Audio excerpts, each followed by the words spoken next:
Hey guys, what's up? It's Drew here, and today we're going to be talking about the Vision, the new FWC burst sidearm with kill clip on it, following FWC's first victory in Destiny 2, and comparing it to the more popular other burst sidearms, the Last Hope and Traveler's Judgment. We'll be taking a look at each of the burst sidearms and trying to figure out, based on the stats, the perks, and the performance, which one is the best to be using. I'll be sharing my opinion through the video after looking at facts, and of course at the end for a final verdict. Firstly, we'll be taking a look at the stability on each of the weapons. So the Vision can reach 89 stability and 90 recoil direction, while the Traveler's Judgment can reach 100 stability with 89 recoil direction, and the Last Hope can reach 100 stability with 93 recoil direction. Of the three burst sidearms we have here, I think Last Hope has the best mix of consistently vertical recoil and a tight visual recoil pattern for each burst while firing in ADS.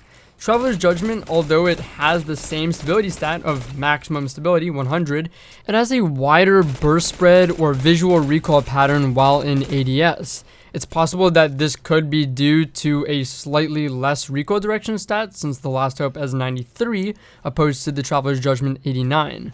The Vision by far feels the worst of the three though. It has the least linear recoil pattern, and it's noticeably jittery while firing it, and harder to control the recoil while firing in ADS. The lack of stability or more jittery feeling of the Vision makes it feel harder to use at range and less consistent as a result. Speaking of range, let's take a look at the range stat now and each of these weapons' performance at different ranges. The range stats of each of the weapons that we'll be taking a look at are based on their range when using max stability. I believe that stability is the most important stat on a burst sidearm, and we'll talk a bit about that in just a moment. With max stability, the Vision gets 49 range and 65 target acquisition, whereas the Traveler's Judgment and Last Hope both get the identical stats of 45 range and 70 target acquisition. While the sidearms were fully optimized for stability, the Vision had the best range stat of the bunch. However, that didn't actually translate to a big difference in damage sustenance at range. Both the Vision and the Last Hope started experiencing damage drop-off at around 14.5 meters, while the Traveler's Judgment did that at around 13 meters. It seems as though Last Hope is able to compete because of ricochet rounds, a perk that increases range as Rangefinder did in Destiny 1. Range on sidearms though doesn't appear to be nearly as impactful of a stat as on other weapons, because even when I optimized each sidearm for maximum range, the damage for their optimal range for maximum damage just stayed about the same.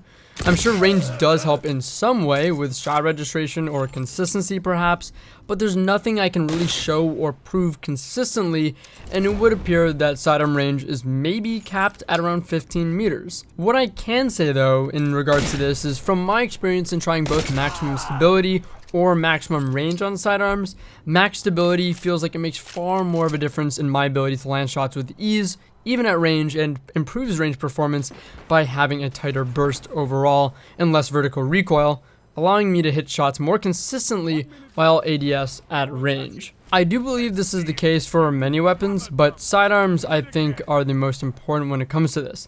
I always say that stability matters for performance at range, because if you have less recoil, you can obviously hit your target at range more consistently or more regularly. When aiming down sights with a sidearm, the first shot will go where you're aiming, and the last two shots in the burst will go at the very top of the spread in its recoil. The farther you are from a target, the smaller they appear to be, and the more opportunity the recoil of the sidearm has to jump above the target.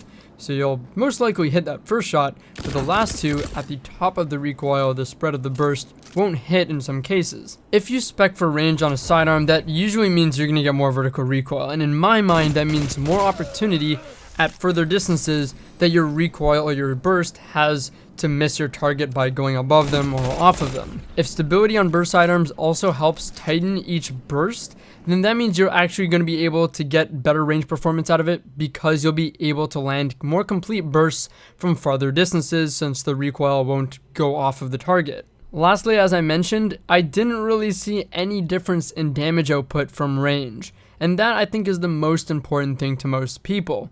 So for me, range just isn't as important of a stat as stability. Now, as a result of having both competitive range and good consistent stability, I think Last Hope proves to be the best in this category once again. Now that we've taken a look at what I think are the most important stats on a sidearm that differentiate them, let's take a look at the perks on each of these weapons. Firstly, on the Last Hope, we have Zen Moment and Ricochet rounds as the most defining perks on the weapon. Ricochet rounds aren't as beneficial on sidearms as they are on other weapons, but still push Last Hope to the maximum effective range of a sidearm.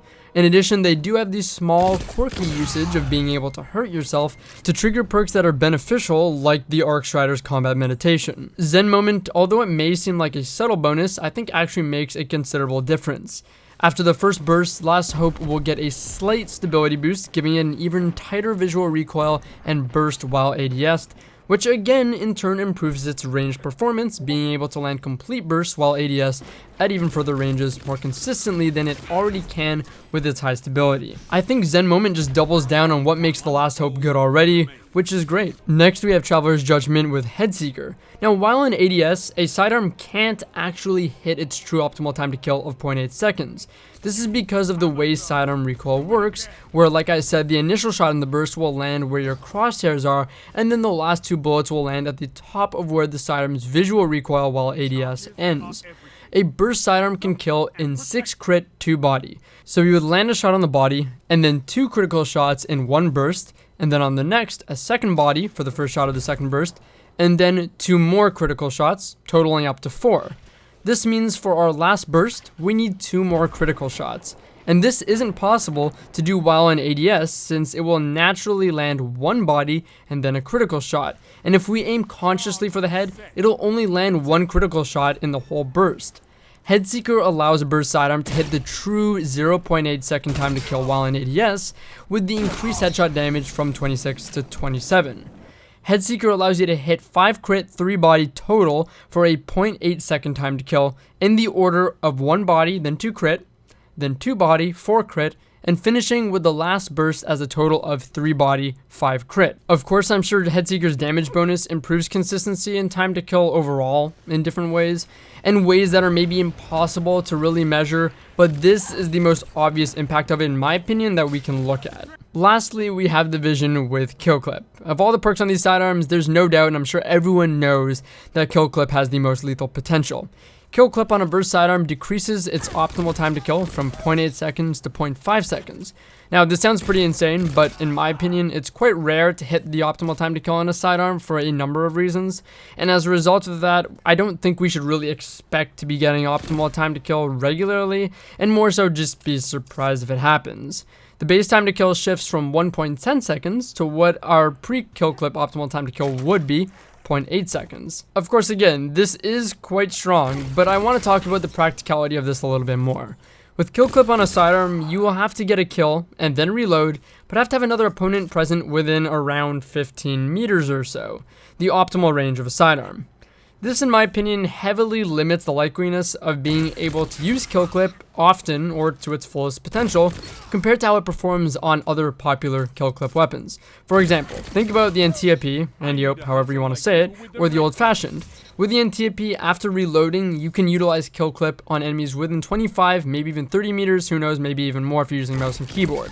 With a full auto, very forgiving weapon that NTIP is. On the other hand, the Old Fashioned I think is the easiest weapon to hit an optimal time to kill with Kill Clip active. It's a 1 crit 2 body like the D1 hand cannons, and we've proven obviously that people can do this quite regularly. And you're only limited to 30 to 40 meters range. That's quite a big radius. This grants, I think, probably the most potential with Kill Clip, with an easy to achieve optimal time to kill and a pretty wide effective range that combines well with the overall versatility of a hand cannon to begin with. Being able to shoot far targets, play cover, and team shoot is just a part of using Old Fashioned with Kill Clip, and is why it gets the best of it in my opinion. At the end of the day, I think with Kill Clip, when you do get the opportunity to use it or work with a sidearm, is insanely powerful. There's no doubting that. It reduces the TTK by about a full burst, which is crazy. But it's less likely to take advantage of or less active over the course of a game as some other popular Kill Clip weapons. So if you're thinking that it's going to be as good as Old Fashioned or Antiope, I don't know. I don't think so. So let's talk about our verdict now. As it stands, Last Hope, in my opinion, is still the best. Stability seems to be, again in my opinion, the most impactful and noticeable stat on burst sidearms, which the Last Hope, again, seems to have the best of overall. I'm uncertain why Last Hope appears to have a tighter burst than other sidearms like the Traveler's Judgement, which also has the exact same 100 stability stat, but again, perhaps it's because of that slightly lower recoil direction. Either way though, Last Hope does it best, so it seems to be the most consistent overall. Better stability and a tighter burst on a sidearm equates to better effectiveness at range because you can still land complete bursts while ADS on further targets. In addition, like we said, the Zen moment on Last Hope further increases that stability and consistency, and the gun doesn't at all lack any range compared to the other sidearms due to ricochet rounds range boost. I do believe that the other two sidearms do have niche advantages that make them pretty great. Traveler's Judgement still has max stability and comparable performance to the Last Hope, while having Head Seeker to improve that consistency and lethality. And of course, the Vision has Kill Clip, which can net you some incredibly fast kills, easy melee combos, or clutch trades. My problem with the Vision is that you're sacrificing what is to me a noticeable difference in performance for a risk-reward bonus that you might not get to take full advantage of. That being said though, it is a risk-reward bonus, so if you don't mind that slight difference in stability or how the weapon feels, then the reward of Kill Clip may be worthwhile for you. For me, the best sidearm overall remains to be the Last Hope. I think it's just way too consistent without anything really needed to get the most out of it. But the Vision offers a degree of lethality that other sidearms simply don't. And maybe if you can't decide, Traveler's Judgement is just the middle ground between the two. Anyways guys, thanks for watching. Hope you enjoyed the video. I'd love to hear your thoughts down below in the comment section, so be sure to comment with your thoughts. And as usual, it's been Drew here today, and I'll catch you guys later.